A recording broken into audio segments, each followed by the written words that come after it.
This is the 1930 Model A Coupe. I know I posted up a couple of other videos of it, but it's chopped 4 1/4 inches, channeled 4 inches. It has a 4-inch Z'd front frame, a 12-inch Z'd rear, second generation Corvette independent rear suspension. The car was built in the late 70s, and it was originally painted yellow. It had a Mercedes-Benz roof on it with a moonroof in it originally, and he said it just kept leaking. So at one point he cut that roof off and then put in another filler panel. I don't know what it came off of, what the sheet metal was from, but it was from another roof of another car. So hand-built wheels. He offset them himself. It has Corvette front brakes. There's a 6-inch dropped axle, guide headlights, original chop 32 grill shell. It's a 1975 Corvette 350. It's got a Y-end staggered 4-deuce intake. It also has heat, which runs through the copper pipes there, and then it runs through the heater down underneath the body of the car along the frame rail, and it runs up behind the passenger seat. It's suicide doors. So behind that passenger seat, there's another small auxiliary radiator with an electric fan that's powered by this switch right here. So I always make sure that switch is on to make sure that auxiliary fan is running, because the car doesn't like the high heat, so has a tendency to boil over. Yeah, H78 rears, 15-inch wheels, and 560 fronts. Color is my own color. I mixed it myself and sprayed it on. It's an acrylic enamel. There's 5 coats on it, and that's right out of the gun. I never wet sanded and buffed it. I thought it looked good enough, and I wanted to get the car together for a show last fall, so it just sped the process up, not having to wet sand it and buff it. So that's it. That's the Coupe. So this is kind of my get around town car for the moment while I'm working on my other one, working on the 34. So I'll be taking this thing out for a drive.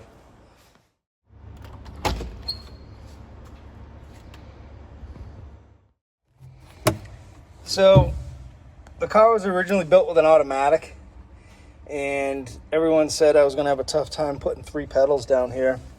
So as you can see, what I ended up coming up with was I staggered the pedals. Obviously this is the clutch and that's the brake. They are early Volkswagen Beetle pedals. I like the waffle. They were $20 eBay find, and as you can see, it works. So it's an option for some people if you just don't have the room for 3 pedals. And then what I ended up doing was I had my transmission tunnel already built for the T10, because I swapped it, like I said, from automatic, which was a column shifter. I had my transmission tunnel already built, and then what I ended up doing was I ended up kind of adding a piece of metal with a little bit of a shelf, so I can put my heel on it, so I can get up to my fuel pedal up here. So it's actually not bad.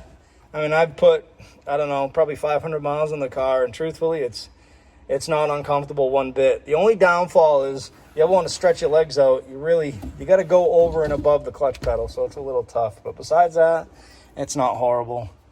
Interior was done by the lady named Karen Silver in Middleborough. Her company is called Cape Cod Upholstery, and this chrome trim is 53 Chevy. All these parts were taken off junkyard cars back in the late 70s when this car was built. This seat is the rear seat from a 1975 Ford Pinto station wagon. So there's some modification to it, but he made it fit, and I sent it out, had it reupholstered. Obviously, I just got my gauges that, for the most part, they match. Steering wheel is a late 70s Camaro or Trans Am Firebird. Again, modified to fit this column. The column is a 1961 Cadillac. So what's cool about this is, yeah, it's got tilt, which, whatever, it is what it is. But in order to get in and out of this car, this comes in handy.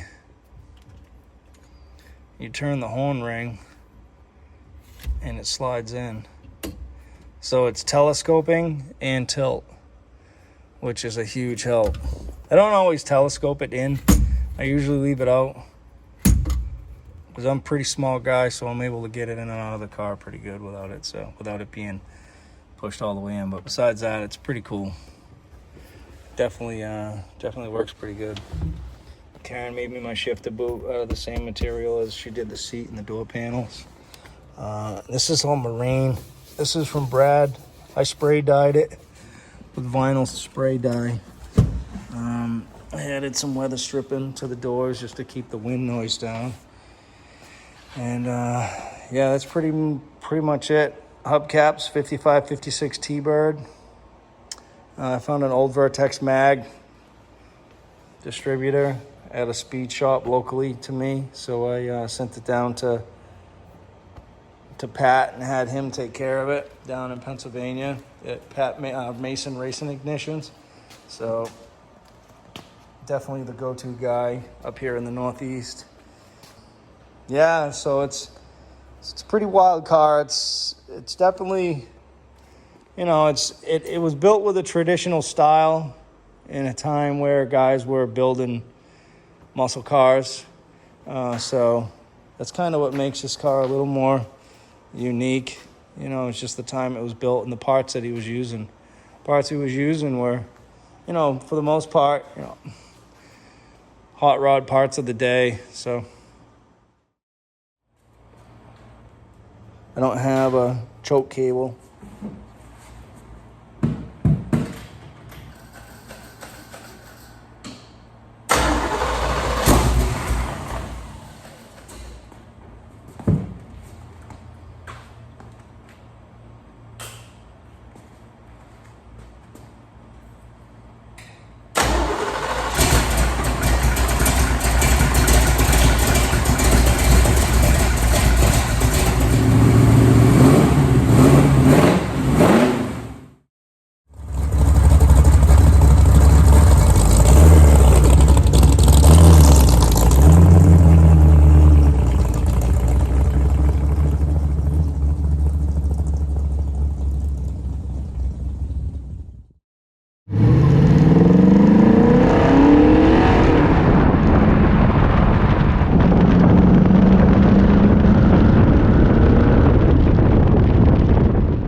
Speed, ring and pinions, 356. Cruises, I'm doing about 45 now, in third, at 2400 RPMs.